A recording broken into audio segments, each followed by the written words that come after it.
తెలంగాణలో political hit మొదలైంది. ఉమ్మడి కరీంనగర్ జిల్లాలో సీఎం రేవంత్ రెడ్డి, మాజీ సీఎం కేసీఆర్ పోటాపోటీ సభలు ఆసక్తిని రేపుతున్నాయి. తెలంగాణ రాజకీయాల్లో ఏప్రిల్ 20 అత్యంత కీలకమైన రోజుగా నిలవనుంది.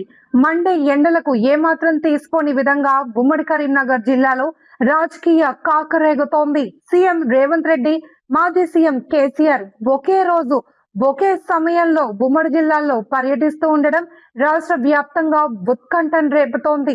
నేడు జగిత్యాల వేదికగా కేసీఆర్ గులాబీ గర్జనకు సిద్ధమవ్వగా, మేడిగడ్డ, కాటారం వేదికగా రేవంత్ రెడ్డి సర్కార్ బీఆర్ఎస్ విఫల విధానాలను ఎండగట్టేందుకు సిద్ధమైంది.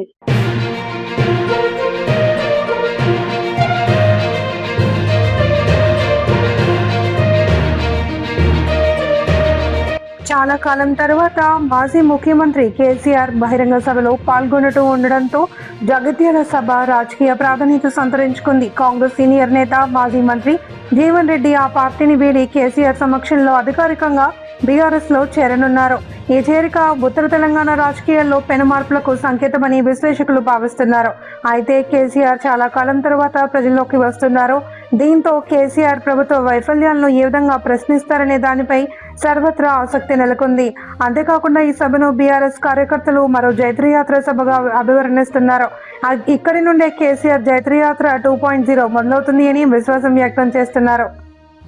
మరోవైపు సీఎం రేవంత్ రెడ్డి జయశంకర్ భూపాలపల్లి జిల్లాలో సుడిగాలి పర్యటన చేపట్టనున్నారు.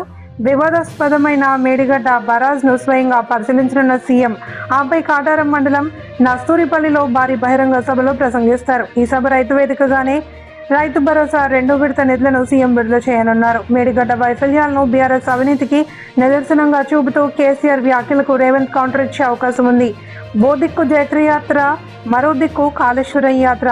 ఒకరు పశ్చిమ దిశలో, మరొకరు తూర్పు దిశలో పర్యటిస్తూ ఉండడంతో ప్రజల దృష్టి మొత్తం ఉమ్మడి కరీంనగర్ జిల్లాలపైనే ఉంది. కేసీఆర్ మార్క్ మాటల గారడికి రేవంత్ రెడ్డి పదునైన డైలాగులకు మధ్య జరగబోయే ఈ మాటల యుద్ధం తెలంగాణ భవిష్యత్ రాజకీయ గమనాన్ని నిర్దేశించనుంది.